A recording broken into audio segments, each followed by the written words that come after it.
উঠে দাঁড়ায় গেছে, এবার তাহাজ্জুদের নামাজ পড়তেছে আর আল্লাহ তাআলার কাছে কান্নাকাটি করতেছে।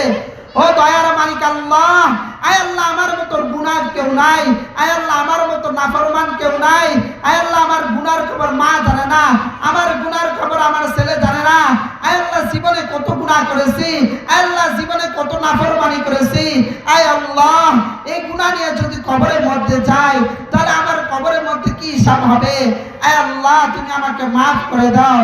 এবার গায়েবী আওয়াজ দিয়ে ডাক দিয়ে বলে, হে আল্লাহর বান্দা, তোমার গুনাহ কখনো ক্ষমা হবে না। এবার তার স্ত্রী ঘুম ভেঙে গেল।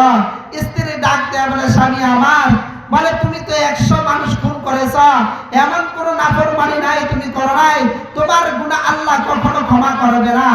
এবার যুবক ডাক দিয়ে বলে, ও আদরের স্ত্রী, তাহলে বলো আমার আল্লাহর দরবার ছাড়া কোন দরবার আছে? এই বলিয়া আল্লাহর বান্দা আবার চিৎকার করতেছে, কান্না করতেছে।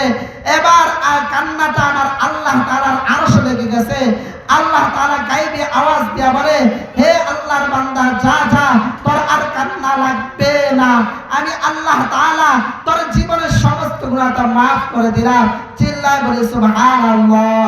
কাদরে কুদরত দারি বরকামান, আনতা রব্বি আনতা হাসবি জুল জালাল, তুহি কাদের জলিলুল্লাহ জাহাদার, বহর হার তুহি রান কাতার। এরে মুসলমান ইমানদার আল্লাহর গোলাম, আর কয়দিন গুনাহ করবা, আর কয়দিন নাফরমানি করবা, আর কয়দিন নামাজ ছাড়বা, আর কয়দিন অন্যায় করবা? একটু মৃত্যুর মুরাকাবা করো না। এই দুনিয়ার জমিনে থাকার জায়গা না। আমার বাবা আমার আপন না, আমার ভাই আমার আপন না, আমার সন্তান আমার আপন না। এই বাড়ির মালিক ছিল আমার বাবা, আজকে আমার বাবা অন্ধকার কবরে, আমার মা অন্ধকার কবরে, আমারও কিন্তু কবরের মধ্যে যাইতে হবে। এই জন্যই তো কবি ডাক দেয়া বলে, যেতে হবে খালি হাতে, সঙ্গে কিছুই যাবে না, 3.5 হাত জায়গা পাবি, পাবি না রে বিছানা, 3.5 হাত জায়গা পাবি, পাবি না রে বিছানা। আজকে তুমি যাদের লাগি হইছ পাগল পারা, তারা তোমায় দিবে বিদায়, সঙ্গে কিছুই দিবে না, 3.5 হাত জায়গা পাবি, পাবি না রে বিছানা, 3.5 হাত জায়গা পাবি, পাবি না রে বিছানা। এই জন্য মোহতারাম হাজরিন, এই দুনিয়ার কিচ্ছু না, এই দুনিয়া থাকার জায়গা না। আমার দাদাকে দেখছি আজ দাদা অন্ধকার কবরে, আমার বাবাকে দেখছি আজকে বাবা অন্ধকার কবরে, আমার মা অন্ধকার কবরে, আবার আমারও আপনারও চলে যাইতে হবে।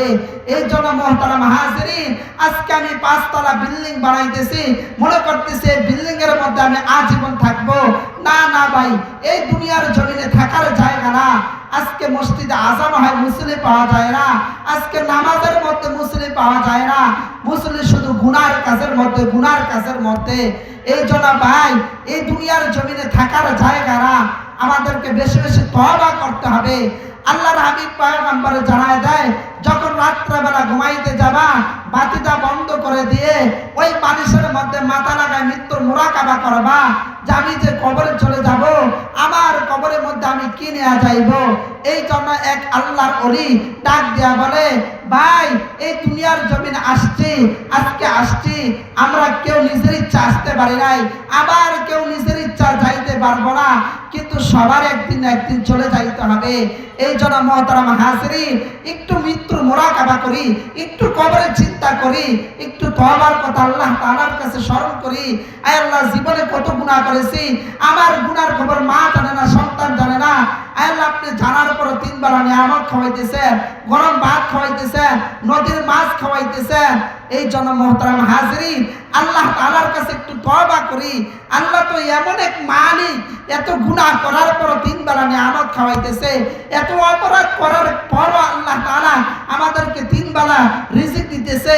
আল্লাহ তাআলা মসজিদের মাইকটা 5 বেলা ডাকতেছে মুয়াজ্জিন দিয়া, হাইয়া আলা সালাহ, নামাজের দিকে আসো, হাইয়া আলাল ফালাহ, নামাজের দিকে আসো, আস-সালাতু খায়রুম মিনান নাওম, ঘুম হইতে নামাজ পড়ো, ঘুম হইতে নামাজ পড়ো, নামাজের দিকে আসো, নামাজের দিকে আসো, গুনাহ থেকে তওবা করো, গুনাহ থেকে তওবা করো, একটু মৃত্যুর মুরাকাবা করো, একটু কবরের চিন্তা করো, একটু হাসরের চিন্তা করো যে আমার তো চলে যাইতে হবে। আমার এই হাত দিয়ে কত মানুষ বিদায় দিলাম, এই যে শরীরের জামাটা এটাও আমার আপনার আপন না, বেলের দিয়া কেটে রেখে দেবে। এই জন্য মুহতারাম হাজিরিন, একটু আল্লাহ তাআলার কাছে তওবা করি না, একটু মৃত্যুর মুরাকাবা করি না।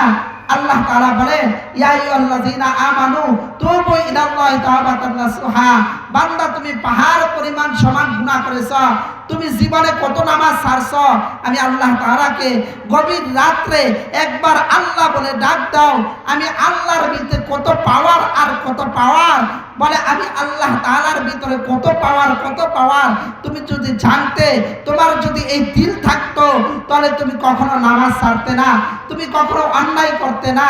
এই জন্য ভাই হুজুররা বলতো, আরে ভাই দুনিয়ার জমিনে থাকার জায়গা না, এই দুনিয়া ক্ষণস্থায়ী, আজকে আছে আবার কোন দিন জানি চলে যাইতে হয়। এই জন্য মুহতারাম হাজিরিন, আল্লাহ তাআলার কাছে তওবা করি, বেশি বেশি করি, আল্লাহ তাআলার কাছে মৃত্যুর মুরাকাবা করি। আল্লাহ তাআলা আমাদের সকলকে খাঁটি নিয়তে তওবা করিয়া কবরে যাওয়ার তৌফিক দান করে, সকলে বলে আমিন। হযরত মুসা আলাইহিস সালাতু ওয়াস সালাম জমানায় এক লোক ওই মুসা পয়গম্বরের কাছে গিয়া বলতেছে, ও মুসা পয়গম্বর, আল্লাহ তাআলাকে বলেন না একটু বৃষ্টি দেওয়ার জন্য, অনেকদিন যাবত বৃষ্টি হইতেছে না। আল্লাহর নবী মুসা পয়গম্বর 70 জন লোক নিয়ে পাহাড়ের মধ্যে গেলেন। ওই পাহাড়ে গিয়া যাওয়ার পর আল্লাহ তাআলার কাছে বলতেছে, আল্লাহ ডাক দিয়া বলে, হে মুসা, আমি বৃষ্টি দিতে পারি, তোমাদের এই মজলিসের মধ্যে 70 জনের মধ্যে একজন গুনাহগার আছে যে 40 বছর এক ওয়াক্ত নামাজ পড়ে নাই, এক ওয়াক্ত নামাজ পড়ে নাই, 40 বছরে একবার আমি আল্লাহ বলে আল্লাহ ডাক দেয় নাই, ওই লোকটাকে যদি উঠায় দাও তাহলে বৃষ্টি দিব। এবার মুসা পয়গম্বর ডাক দিয়া বলে, কে আছে উঠে যাও, তোমার কারণে আজকে বৃষ্টি হইতেছে না। যেই লোকটার কারণে বৃষ্টি হইতেছে না, ওই লোকটা তো বুঝে ফেলছে। এবার মাথাটা নত করে ওই আল্লাহর বান্দা আল্লাহ তাআলার কাছে তওবা করতেছে আর বলতেছে, আল্লাহ তুমি না গফফার, তুমি না রহমান, তুমি না সাত্তার, আয় আল্লাহ আমি যদি মসজিদ থেকে উঠে যাই সবাই আমার দিকে তাকায় থাকবে, সবাই আমাকে গুনাহগার বলে ডাকবে। আয় আল্লাহ আমি তওবা করতেছি, আর কোনোদিন এক ওয়াক্ত সেজদা ছাড়বো না, আর কোনোদিন একটা ওয়াক্ত নামাজ ছাড়বো না, আর কোনোদিন রুকু ছাড়বো না, আর কোনোদিন গুনাহ করব না। এবার আল্লাহ তাআলা আকাশকে কালো করে বৃষ্টি দেওয়া শুরু করলেন। চিল্লায় বলি সুবহানাল্লাহ। মুসা পয়গম্বর ডাক দিয়ে বলে, আয় আল্লাহ তুমি না বলেছো বৃষ্টি দিবা না, ওই লোকটা তো উঠে নাই, তাহলে কেন বৃষ্টি দিলা? আল্লাহ তাআলা 3 নম্বর আল্লাহ তাআলা আয়াত নাযিল করে দিলেন, ইন্নী আ'লামু মা লা তা'লামুন, হে মুসা আমি আল্লাহ যা জানি তুমি তা জানো না। হে মুসা এ বান্দাকে রিজিক কে খাওয়ায়? বলে তুমি আল্লাহ। হে মুসা ডাক দিয়া, হে মুসা এ বান্দার হায়াত কে দিছে? আয় আল্লাহ তুমি, আয় আল্লাহ তুমি তো হায়াত দিছো, তুমি তো রিজিক খাওয়াও। আল্লাহ ডাক দিয়া বলেন, হে মুসা তাহলে এই বান্দা গুনাহ কার কাছে করেছে? আয় আল্লাহ তোমার কাছে। হে মুসা এই বান্দা যখন গুনাহ করার পর আমি আল্লাহকে আল্লাহ বলিয়া ডাক মারছে, আমি আল্লাহ তাআলার দিলের মধ্যে এমন মায়া লাগছে, আমি আল্লাহ যার কারণে বৃষ্টি দেই নাই, আবার আমি আল্লাহ তার কারণে রহমতের বৃষ্টি দিয়া দিলাম। চিল্লায় বলি সুবহানাল্লাহ। আউলিয়ারা গারে উকবা ইখতিয়ার, জাহেলারা গারে দুনিয়া ইখতিয়ার। মুসা পয়গম্বর ডাক দিয়া বলে, আল্লাহ এই লোকটাকে একবার দেখায় দাও না। আল্লাহ বলেন, মুসা না না, এই লোকটা আমার কাছে তওবা করেছে, আমি তাকে দেখাই দিব না, লজ্জিত দিব না। এই জন্য যুবক ভাই আপনাদের হাতে ধরিয়া বলি, যুবক একটু আল্লাহ তাআলার কাছে তওবা করি, আল্লাহ তাআলার কাছে তওবা করি। দাড়িগুলো পেকে যাইতেছে, হায়াত শেষ হয়ে যাইতেছে, কি জবাব দিব? আল্লাহ তাআলা আমাদেরকে সকলকে খাঁটি নিয়তে তওবা করিয়া কবর যাওয়ার তৌফিক দান করে, সকলে বলে আমিন। 5 ওয়াক্ত নামাজ জামাতের সহিত পড়িয়া কবরে যাওয়ার তৌফিক দান করে, সকলে বলে আমিন। অল্প সময়ের মধ্যে যে কথাগুলো আমি বললাম, প্রথমে আমাকে আপনাদেরকে আমল করার তৌফিক দান করুন। আসসালামু আলাইকুম ওয়া রাহমাতুল্লাহি ওয়া বারাকাতুহু। আলহামদুলিল্লাহি রাব্বিল আলামিন।